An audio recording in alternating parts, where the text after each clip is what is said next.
안녕하세요. 호요 환율연구소입니다.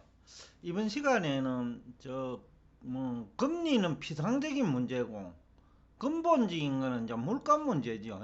물가가 올라가니까 시장금리 오르고 중앙은행 기준금리 인상하고, 그러니까 이제 물가가 근본적인 문제인데, 그래서 이제 미국의 주요 물가 중에서도 조금 중요한 거 좀 한번 점검을 해보고자 합니다. 8월에는 예상보다 이제 물가 수준이 높게 나왔죠. 전년 동기 대비로 보면 8.3% 상승했으니까 시장에서는 8% 정도를 봤는데 실제 뚜껑을 열어보니까 8.3%가 나온 거죠. 그러다 보니까 연준도 공격적으로 기준금리를 인상을 하게 된 거고, 그래서 이제 주요한 부분을 이제 좀 점검해 봄으로써 9월에 그러면 물가가 어떻게 될 거냐 이거 아니겠어요? 왜냐하면 10월 정시에 영향을 둘 테니까. 또 9월 지금 일주일 정도 남았는데 일주일 동안에 영향도 줄 수 있으니까 지금쯤 아마 미국 주요 투자 은행들은 아마 이 부분을 점검할 것 같아요. 그래서 포유 환율 연구소도 한번 점검을 해보고자 하는데, 일단 유가가 간밤에 이제 80달러 선이 붕괴됐어요. 배럴당. 지금 우리가 관심이 있는 거는 미국 유가죠. 미국 금리고 또 미국 정시고. 그러니까 유가도 이제 미국 유가를 보면 WTI인데 80달러 선이 붕괴됐어요. 어, 지난달, 그러니까 8월 유가 평균이 87불 됐거든요. 그러면 지금 80불이 붕괴됐으니까 약 한 10% 가까이 유가가 하락했죠. 그래서 이걸 지난해 8월하고 대비를 한번 해봤어요. 올해 8월하고 대비하면 지난해 8월은 유가가 68불이었어요. 월말 기준이긴 한데, 근데 지난달 8월 말은 약 한 87불, 88불 됐으니까 굉장히 이제 높은 수준이죠. 약 한 28% 높은 수준이에요. 근데 9월은 보면 이제는 그 정도가, 그러니까 물가 영향 정도죠. 그 8월에는 유가가 28% 올랐기 때문에 지난해 동기 대비입니다. 그러면 이제 물가 영향이 크지요. 또 물가 가중치가 유가가 개별 품목 중에서는 가장 높은 수준일 거예요. 주택 가격하고 두 가지가. 왜냐면 유가는 모든 산업의 생산 원가잖아요. 그리고 가계 부분에서도 필수품이죠. 특히 미국은 차가 두 대니까 석유 가중치가 굉장히 높아요. 그래서 이제 유가가 이제 중요할 것 같아 가지고 이제 유가를 보고 있는데, 지난해 8월에 68불이고 올해 8월은 약 한 87불, 88불이니까 평균이요. 그러니까 한 28% 높으니까 그 8월 소비자 물가가 예상보다 높게 나온 거죠. 근데 9월에 들어와 가지고 유가가 큰 폭으로 떨어졌거든요. 약 한 85불 밑에 83불 정도에서 지금 뭐 마감되거나 아니면 80불까지도 내려올 수 있다고 보는데, 지난번에도 저점이 80불이었거든요. 그런데 지금 어제 그 79불 정도 했으니까 80불 정도까지 만약에 내려온다고 하면 그 지난해 동기 대비로 하면 지난해 7월이 75불이었어요. 그러니까 지난해 9월이입니다. 7월이 아니고 지난해 9월이 75불이었으니까 올해 9월하고 이제 비교를 하면 지난해 동기 대비가 되는데 별 차이 안 나요. 이제는 그저 1% 정도 차이 나는 정도거든요. 그러니까 이제 유가 부분에서는 이제는 굉장히 크게 소비자 물가가 낮아질 수 있는 요인이 생긴 거죠. 그래서 이제 이게 의미가 있을 것 같다라는 생각이 들고, 그러니까 8월에는 지난해 동기 대비 28% 높았지만은 9월에는 그저 0.5% 내지 1% 미만 정도 높다. 그러니까 물가 가중치가 높기 때문에 아마 9월 물가는 크게 낮아질 것 같다라는 생각이고, 또 천연가스도 뭐 어떻게 보면 생필품이죠. 그런데 8월하고 9월하고 대비해보면 지금 어제 날짜, 그러니까 9월 24일 기준으로는 유가가 아니네요. 천연가스 가격이 20%나 떨어졌어요.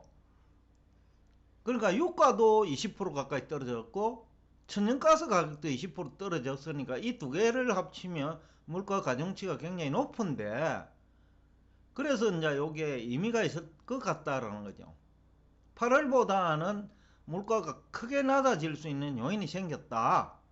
석유만 놓고 보면 20% 떨어져야 되는데 물가가 석유만 가지고 계산하는 건 아니니까, 그래도 가중치를 보면 워낙 석유하고 천연가스 가중치가 높기 때문에 상당히 이제 8.3%가 아니고 이제 7%대 초반 내지는 그 이하도 가능한 시나리오가 아니냐라는 생각이 들어요. 왜냐, 워낙 그 유가 하락폭이 크고 천연가스 하락폭이 크기 때문에. 천연가스도 8월보다 9월 평균도 한 20% 낮아질 것 같아요. 아직 9월이 끝나진 않았지만은.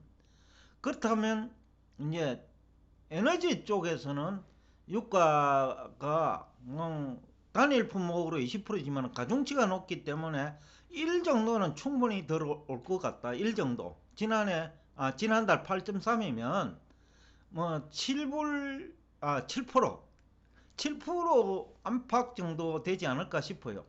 또 주택시장도 지금 8월보다 많이 안정되는 것이 이제 미국 언론 보도거든요. 아직까지 통계는 안 나왔지만은. 그러니까 물가 가중치가 큰 것이 주택, 그 다음에 유가, 이 정도거든요. 중고자동차는 그렇게 가중치는 높지 않아요. 그런데 이제 가격이 많이 상승하면 가중치가 낮아도 또 물가 영향이 큰데, 가중치는 안 높지만은 그래도 그 뭐 상승률이 높았기 때문에 물가에 영향을 주었는데, 지금 뭐 중고자동차 시장도 경기 불황에 진입했기 때문에, 그러면 중고자동차 가격도 내렸을 거다고 보면, 아직 뭐 통계는 안 나왔습니다만은, 여하튼 9월 물가는 8월보다는 크게 낮아질 가능성은 있다라는 것을 이제 유가, 천연가스, 뭐 자동차, 주택시장, 이걸 보면 물가 가중치가 높은 대표적인 품목이거든요. 거기다가 수입 물가까지 포함을 하면, 수입 물가는 이제 달러 인덱스 가격하고 관련돼 있잖아요. 그러면 이거는 전체 미국 소비자 물가의 절반 이상을 차지하거든요. 그러면 가중치만을 놓고 보면 그렇다는 거죠. 근데 달러 인덱스 가격도 지난해 9월에는 95였어요. 근데 지금 112니까, 물론 평균은 아니죠. 수입 물가하고 관련 시기가 보면 평균은 이제 110 정도 나올 것 같는데, 90 정도. 그래도 15% 정도 높은 수준이니까. 근데 이제 여기에서 이제 소비는 증가할 건데, 쉽게 하면 수입 업체는 지금 돈 많이 벌고 있어요. 미국 소비 업체들은, 수입을 하는 업체들은. 그런데 이제 이게 이제 소비자 가격 인하죠. 인하로 이어질 것이냐는 것은 조금은 별개의 문제일 수는 있는데, 그래도 이제 정부에서 워낙 강하게 물가 문제를 다루고 있으니까 뭐 어느 정도 영향은 있다고 보는데, 일단 수입업체 기업 이익은 이제 크게 증가하겠죠. 그러면 이제 유가가 올라도, 금리가 올라도 기업의 이익만 증가한다면 문제 없잖아요. 근데 이제 수입업체가 미국은 뭐 만성적인 무역수지 적자 국가니까 수입업체가 돈을 잘 벌고 있다고 봐야죠. 그리고 지난 1년 동안 달러 인덱스 가격이 상승해 왔기 때문에 수입업체 입장에서는 예상보다 영업 실적이 크게 증가한 거로 추정이 돼요. 뭐 매출액도 그렇고 영업 실적도 그렇고. 그러니까 이제 그거는 영업 실적의 문제고, 그 다음에 소비자 물가에 미친 영향도 달러 인덱스 가격이 17% 정도 그 상승을 하면 지난해 동기 대비, 그러면 소비자 가격은, 그러니까 수입한 물건을 파는 가격은 2% 정도는 낮춰주지 않을까라는 생각은 하고 있어요.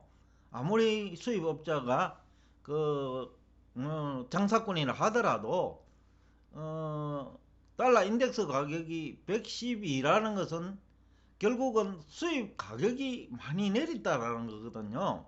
거기다가 수입하는 국가들, 뭐 미국을 제외한 국가죠. 그런 국가들이 지금 다 어렵잖아요. 물건도 안 팔리고 이러니까. 그러니까 물건 가격도 떨어지고 환율도 떨어지니까 이중으로 미국 수입 업체들은 이걸 보고 있다고 제가 추정을 하고 있어요.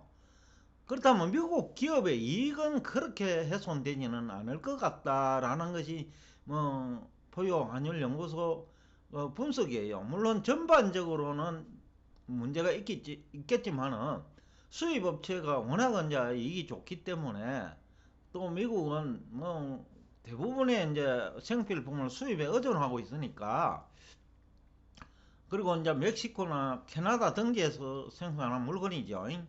왜냐하면 생필품은 그 먼 거리에서 가져오기가 힘들어요. 왜냐하면 생필품 가격 자체가 그렇게 높은 가격은 없거든요. 그러다 보면 수송거리가, 배를 가지고 수송거리가 멀어지면 그 마진율이 낮아져요. 그래서 아마 생필품은 멕시코 쪽에서 주로 조달하지 않을까라는 생각을 하고 있어요. 가전 같은 경우는 뭐 중국 등에서 하더라도 워낙 단가가 높은 제품이니까, 소득 대비죠. 단가가 높은 제품이니까 그거는 중국 등에서 수입을 하겠지만은, 일반 필수 생필품은 멕시코 쪽에서 수입이 많을 거라고 봐요. 그렇다고 하면 이제 그렇게까지 이제 뭐 아까 기업 이익에 훼손되지는 않을 거다라는 생각을 또 한번 해볼 수 있고요. 근데 이제 지금 오늘 주제는 이제 물가니까, 아무리 기업이 수입 업체죠, 기업이 장사꾼이라 하더라도 달러 인덱스 가격이 112까지 올랐으니, 그러니까 지난해 동기 대비는 한 17% 올랐죠. 그러면 한 2, 3%만 떨어뜨려 줘도, 그러면 뭐 소비자 물가에 영향을 주지 않을까, 긍정적인 영향을 주지 않을까라는 생각을 해요. 그러면 이제 9월 소비자 물가는 크게 낮아질 가능성이 있다라고 제가 보면, 7% 초반대까지 떨어질 수도 있다. 일단 앞 시간에도 얘기했습니다만은 도매 물가는 지난달에 동기 대비, 그러니까 지난해 동기 대비죠, 그 5.6%밖에 상승을 안 했거든요. 근데 9월에는 이게 더 떨어질 것 같다는 거죠. 유가도 더 떨어졌고 약 한 20% 떨어졌어요. 그 다음에 천연가스도 한 20% 떨어졌고, 그러니까 도매 물가도 크게 떨어질 것 같다. 미국의 이제 도매 물가입니다. 소비자 물가에도 유가와 에너지는 바로 영향을 주니까, 그러니까 이제 이쪽 부분에서 상당한 어떤 그 물가 하락 요인이 있을 거다. 그래서 제가 앞 시간에 뭐 일부에서는 미국에도 뭐 그 다음에도 7.5% 인상하지 않느냐라는 얘기를 하는 것 같은데, 포유환율연구소가 유가, 주택시장, 그 다음에 천연가스, 수입물가 다 감안하면 다음 기준금리는 5% 정도, 0.5%죠. 0.5% 정도밖에 인상하지 않을 것 같다는 생각을 강하게 하고 있어요. 그래서 전체적인 소비자 물가도 한번 살펴봤는데, 2020년 9월, 다음에는 9월이 될 테니까, 2020년 9월은 119인데 2021년 9월은 125였어요. 2021년 9월은 얼마나 될까? 8월은 135 조금 넘었어요. 그런데 134 이하도 가능한 거 아니냐라는 것이 포유 환율연구소 분석인데, 그거는 앞에서도 얘기한 것처럼 유가가 무려 20% 가까이 8월 받아 떨어졌어요. 지난해 동기 대비로 보면 그렇다는 겁니다. 왜냐, 물가를 지난해 동기 대비를 하니까.